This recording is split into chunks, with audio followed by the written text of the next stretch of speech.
창세기 8장 16절에서 33절 말씀. 그 사람들이 거기서 일어나서 소돔으로 향하고 아브라함은 그들을 전송하러 함께 나가니라. 여호와께서 이르시되 내가 하려는 것을 아브라함에게 숨기겠느냐. 아브라함은 강대한 나라가 되고 천하 만민은 그로 말미암아 복을 받게 될 것이 아니냐. 내가 그로 그 자식과 권속에게 명하여 여호와의 도를 지켜 의와 공도를 행하게 하려고 그를 택하였나니 이는 나 여호와가 아브라함에게 대하여 말한 일을 이루려 함이니라. 여호와께서 또 이르시되 소돔과 고모라에 대한 부르짖음이 크고 그 죄악이 심히 무거우니 내가 이제 내려가서 그 모든 행한 것이 과연 내게 들린 부르짖음과 같은지 그렇지 않은지 내가 보고 알려 하노라. 그 사람들이 거기서 떠나 소돔으로 향하여 가고 아브라함은 여호와 앞에 그대로 섰더니 아브라함이 가까이 나아가 이르되 주께서 의인을 악인과 함께 멸하려 하시나이까. 그 성 중에 의인 50명이 있을지라도 주께서 그곳을 멸하시고 그 50의인을 위하여 용서하지 아니하시리이까. 주께서 이같이 하사 의인을 악인과 함께 죽이심은 부당하오며 의인과 악인을 같이 하심도 부당하니이다. 세상을 심판하시는 이가 정의를 행하실 것이 아니니이까. 여호와께서 이르시되 내가 만일 소돔 성읍 가운데에서 의인 50명을 찾으면 그들을 위하여 온 지역을 용서하리라. 아브라함이 대답하여 이르되 나는 티끌이나 재와 같사오나 감히 주께 아뢰나이다. 50의인 중에 5명이 부족하다면 그 5명이 부족함으로 말미암아 온 성읍을 멸하시리이까. 이르시되 내가 거기서 45명을 찾으면 멸하지 아니하리라.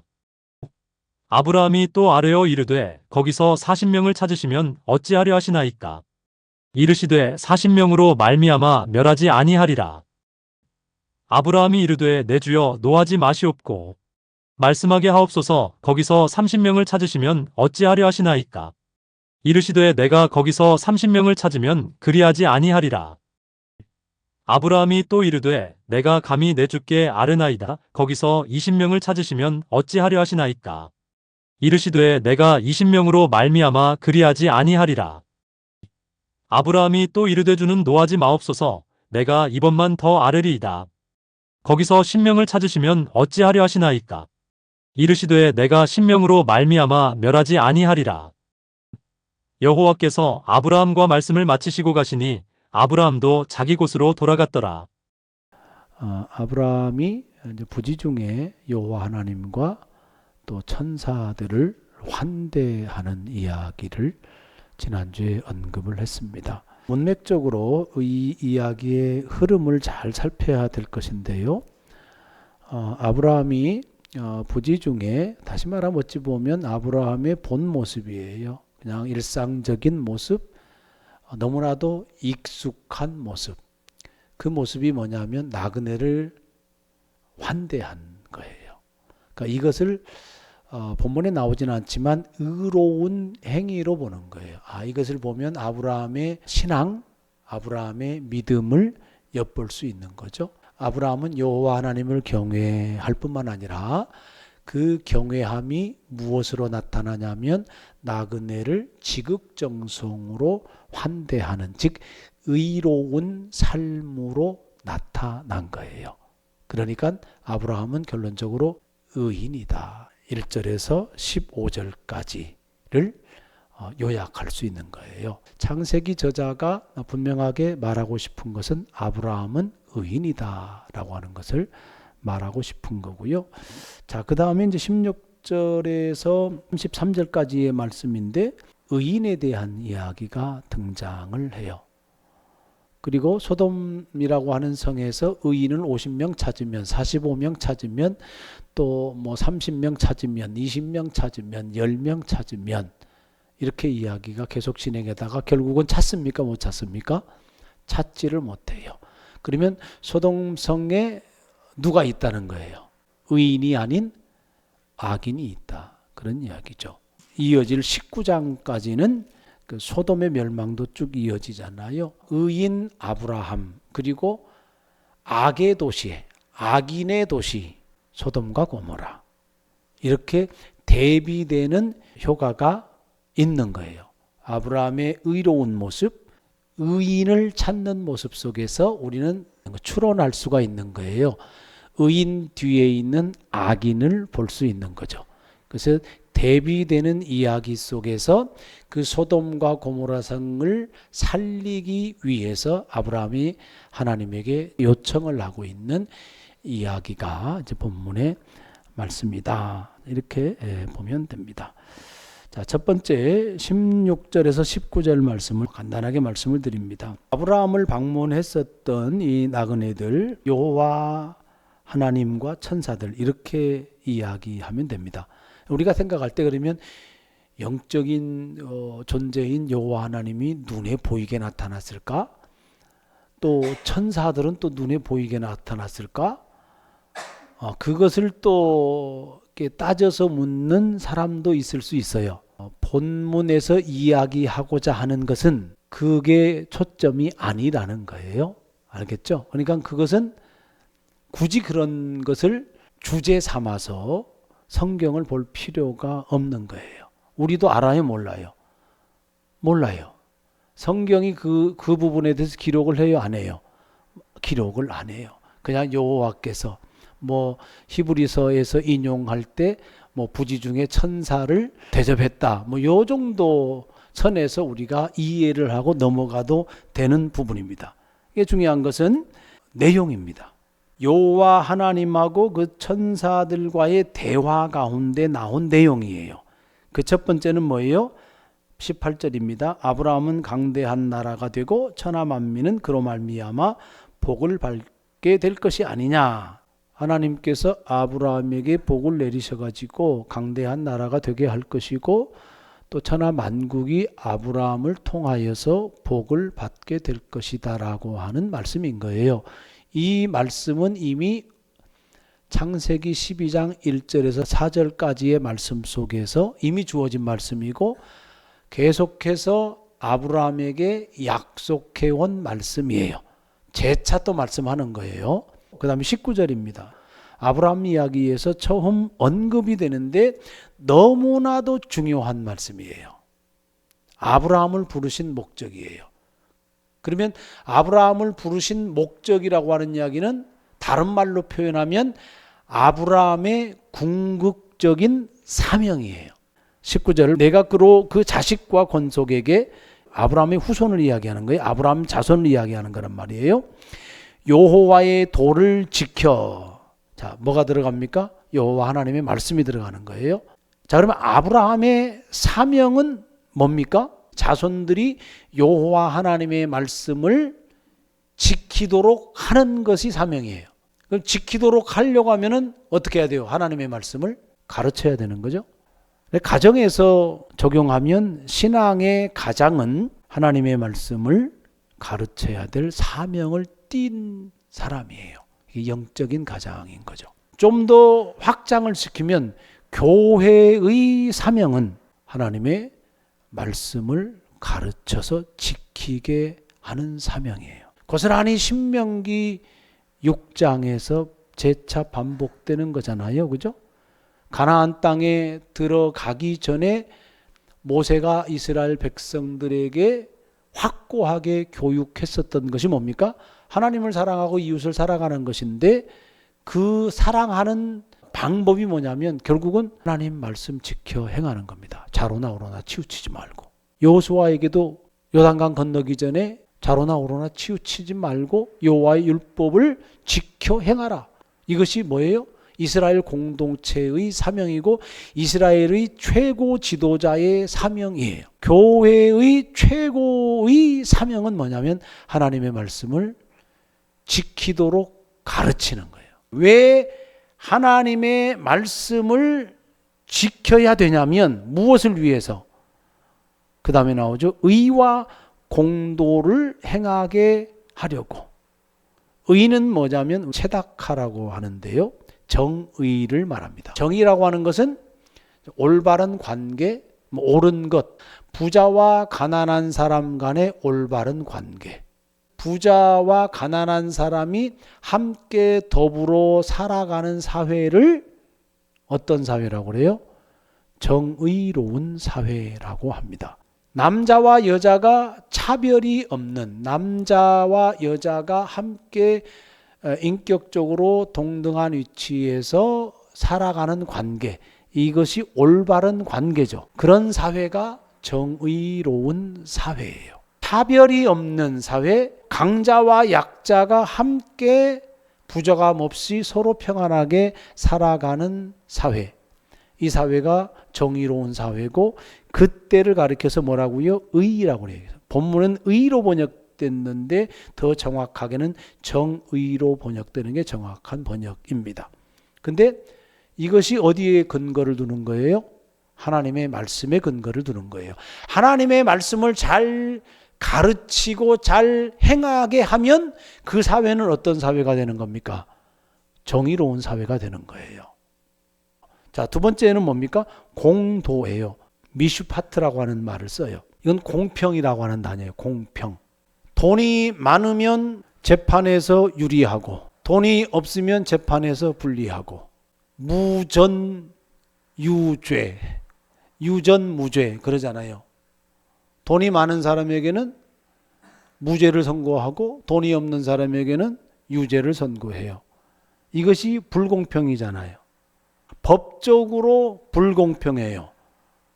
이것을 불의한 사회예요. 폭정사회, 불의한 사회. 그런데 가난하건 부자이건 재판정에서 억울한 일 발생하지 않게 공평하게 판결을 해요. 그것을 뭐라고 하냐면 공의라고 이야기를 합니다. 하나님의 말씀을 잘 배우고 하나님의 말씀을 잘 지켜 행하면 검사들이나 판사들이 힘의 논리로 기소하거나 판결하지 않는다 하는 이야기예요. 그런 사회가 하나님이 원하는 공의로운 사회다라고 하는 겁니다. 그동안 한국교회는 이 말씀을 굉장히 강조하지 않았어요. 이 말씀이 있는지조차도 몰라요. 아브라함 생각하면 주로 어떤 생각을 합니까? 갈대아 우르에서 부름받은, 그리고 언약을 내서 하나님께서 복을 주겠다고 하는 것, 할례를 행하기도 했고, 이삭을 제물로 바쳐가지고 믿음에 있어서 하나님께서 인정한 사람, 이런 식으로. 그래서 아들을 낳고 자손이 잘 되고 복 받았다, 이런 정도의 이야기로 아브라함을 기억하는 사람들이 많습니다. 근데 하나님께서 왜 아브라함을 불렀지? 왜 하나님께서 아브라함을 선택을 했지? 라고 했을 때 하나님의 말씀을 지켜 행하게 하고, 그로 말미암아서 정의와 공의로운 사회를 이루기 위함, 이 부분은 그렇게 강조되지 않았거든요. 근데 아브라함을 부르신 목적을 우리가 분명히 창세기 18장 19절에서 이렇게 확인할 수가 있다 하는 말씀 꼭 기억하기를 바랍니다. 그 다음 이야기는 뭐냐면, 하나님이 이 소돔을 가보고 싶은 거예요. 여호와께서 또 이르시되 소돔과 고모라에 대한 부르짖음이 크고 그 죄악이 심히 무거우니 내가 이제 내려가서 그 모든 행한 것이 과연 내게 들린 부르짖음과 같은지 그렇지 않은지 내가 보고 알려하노라. 소돔과 고모라의 죄악이 너무 큰 거예요. 너무나 무거운 거예요. 그 죄에 대해서 공의를 행해야 되는 거잖아요. 하나님의 속성이 공의거든요. 앞부분 19절에 나와 있듯이 아브라함은 의로운 삶을 살았지만 소돔과 고모라 땅에 사는 사람들은 의로운 삶을 사는 게 아니에요. 다시 말하면 아브라함은 정의롭고 공의로운 삶을 살았어요. 하나님의 말씀에 따라 그런 삶을 살았지만 소돔과 고모라 성의 사람들은 정의와 공의가 무너진 삶을 사는 거예요. 정의가 무너지고 공의가 무너진 삶을 산 자들에게 하나님은 어떻게 대해야 하는가? 그들을 심판인 거죠. 그것이 공평인 거예요. 근데 한번 보고 싶은 거예요. 직접 방문해서 보고 싶은 거예요. 그래서 한번 가서 보겠다, 이렇게 이야기를 하고 있습니다. 소돔과 고모라에 대한 뭐가 크고 부르짖음이 컸다. 이 부르짖음은 무엇에 대한 부르짖음일까요? 그러니까 두 가지 상반된 그 주장이 있습니다. 하나는 뭐냐면 권력을 쥐고 있는 사람들에게서 고통받는 사람들이 있잖아요. 그 고통을 호소하는 소리로 이해하는 신학자들이 있고요. 말 그대로 죄로 아우성치는 소리. 그런 것처럼 소돔과 고모라 땅에는 그 죄의 소리가 가득 찼다. 그런 식으로 또 이해를 하고 주장을 하는 또 학자들이 있습니다. 그 어느 편을 선택을 해도 내용은 똑같아요. 그 소돔과 고모라 땅이 죄악으로 물들었구나. 그래서 하나님께서 거길 가는 거예요. 그곳에 누가 살고 있어요? 아브라함의 조카 롯이 살고 있는 거예요. 롯이 걱정이 되는 거예요. 아브라함 입장에서는. 지금까지 갈대아 우르를 떠나고 가나안 땅에 들어오고 가나안 땅에서 애굽으로 피신 가고 또 애굽에서 다시 가나안 땅으로 들어오고 또 가나안 땅에서 들어왔을 때에 서로 이렇게 독립해 나가는 과정 속에서 아브라함은 조카 롯을 끔찍하게 생각해요.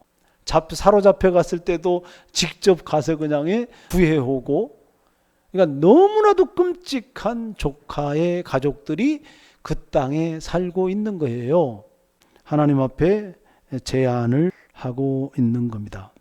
여기에서 우리가 아브라함의 그 마음을, 심성을 우리가 한번 배워야 된다 하는 겁니다. 조카를 긍휼히 여기는 마음이 본문의 이야기 속에 들어가 있는 것을 봐요. 그 긍휼의 마음으로 중재에 나서고 있다 하는 겁니다. 그러면서 용서해 달라고 그렇게 요청을 합니다. 그곳에 50명의 의인이 있으면 이렇게 돼요. 그 50명의 의인으로 인해서 그곳을 용서하고 또 구원해 주시면 안 됩니까? 이런 의미예요. 40명, 30명, 20명, 10명 6번 제안을 해요. 그렇게 제안을 하지만 의인이라고 하는 숫자는 미치지 못하고 있는 거예요. 하나님께서 아브라함이 제안할 때마다 다 들어준다고 그래요. 그러면 아브라함의 제안을 들어주는 하나님하고 그 마음을 한번 헤아려 보세요. 조카 롯을 사랑해가지고 그 조카 롯이 심판의 대상이 되면 안 되는 거예요. 그 끔찍히도 조카를 생각하는 아브라함의 마음하고 또 아브라함이 제안하는 그 말을 계속해서 숫자가 50명이었다가 10명으로 줄어든 사이 6번이나 제안하잖아요. 그러면 하나님은 계속 뭐 하고 있다는 뜻이에요? 인내하고 기다리고 또 인내하고 기다리고 그러고 있는 거잖아요. 그러면서 이거 누구를 생각하는 거예요? 아브라함을 생각하는 거잖아요. 아브라함이 아브라함의 조카 롯을 생각하는 거하고 하나님께서 아브라함을 생각하는 거하고 그 마음은 동일한 거예요. 하나님도 긍휼의 마음을 가지고 아브라함을 대하고 있는 거예요. 더 넓게는 하나님은 긍휼의 마음을 가지고 소돔과 고모라 땅을 대하고 있는 거예요. 긍휼이라고 하는 하나님의 성품. 하나님의 긍휼이라고 하는 성품에 아브라함이 기대는 거예요. 너무나 중요한 거잖아요, 우리에게. 여러분, 우리가 살아갈 때 우리의 죄가 드러나고 또 제3자, 다른 사람, 우리의 가족들, 교회, 또 나라와 민족들, 이러한 죄악들이 드러날 때 우리가 기댈 수 있는 것이 어디에 있냐고, 누구에게 있냐고, 어떤 마음에 있냐고 라고 했을 때 하나님의 긍휼에 기댈 수밖에 없는 거예요. 참고 인내하시는 하나님의 긍휼하신 성품, 거기에 기대어서 우리는 살아야 한다라고 하는 것을 보여주고 있는 겁니다. 하나님의 정의도, 하나님의 공의도 하나님의 긍휼이 품어주는 거거든요. 이게 거룩함이라는 거예요. 하나님의 거룩함은 하나님의 정의, 하나님의 공의로움, 그것이 하나님의 거룩함이에요. 이것은 어디에서 나타나냐면 예수 그리스도의 십자가에서 나타나는 겁니다. 예수님의 십자가는 정의로운 십자가예요. 왜? 하나님과 우리의 관계를 바르게 하는 십자가잖아요. 우리 사람과 사람과의 관계를 올바르게 인도하는 십자가, 그것이 예수 그리스도의 십자가란 말이에요. 관계를 회복하고 관계를 바르게 하는 거예요. 가난한 사람과 부자들의 관계를 바르게 하는 게 예수 그리스도의 십자가잖아요. 약자와 강자의 관계를 바르게 하는 것이 예수 그리스도의 십자가인 거예요. 그것이 정의예요. 근데 그것이 하나님의 무슨 마음에서 출발을 했냐면 하나님의 긍휼하심에서 출발을 한 거예요. 또 한편으로는 죄에 대해서는 죽어야 되는 거예요. 하나님은 죄를 죽여야 되는 거예요. 어디에서 죽여요, 죄를? 십자가에서 죽이지 않습니까? 누가 죽습니까? 예수님이 죽어요. 하나님의 아들인 예수님이 죽어요. 그것이 뭡니까? 공평이에요. 죄에 대해서 당연한 죄값을 받는 것이 공의잖아요. 죄에 합당한 값을 받는 것이, 그것이 공평이고 공의예요. 죄의 싹은 뭐예요? 사망이잖아요. 죄는 뭘로 갚아야 돼요? 사망으로 갚는 것밖에 없어요. 그 길밖에 없는 거예요. 그러니까 예수님이 십자가에 죽어서 우리의 모든 죄값을 치르는 거예요. 그것이 뭡니까? 공의예요. 그래서 십자가 사건은 정의가 이루어지는 사건이고 공의가 이루어지는 사건이에요. 그런데 그 정의의 동기는 뭐예요? 하나님의 긍휼이고 그 공의의 동기는 뭐예요? 역시 하나님의 긍휼이에요. 아브라함은 하나님의 긍휼하심에 소돔과 고모라 자기 조카 롯을 맡기는 거예요. 긍휼한 마음이 있어서 하나님의 긍휼하심, 그 하나님의 거룩하심에 자신과 그리고 가족과 나라를 맡기는 거예요. 오늘날 우리가 회복해야 될 신앙이 뭐냐면 결국은 하나님의 말씀을 제대로 알아서 잘 가르치는 신앙, 이 신앙의 본질을 회복해야 되고요. 하나님의 말씀을 잘 가르치면 어떤 삶을 살 수밖에 없다? 정의와 공의로운 삶을 살 수밖에 없다. 아브라함을 통해서 이루시고자 하는 하나님의 나라는 그런 나라고 지금도 여전히 예수 그리스도의 십자가를 통하여서 교회를 통하여서 이루시고자 하는 하나님의 나라는 하나님의 긍휼하심에 합당한 그 정의와 공의를 이루는 그 거룩한 삶이다. 그 나라가 바로 하나님의 나라다라고 하는 겁니다. 그 나라를 꿈꾸며 하나님 말씀 안에서 그 정의와 공의를 이루는 거룩한 삶을 살아가기를 주의 이름으로 축복합니다.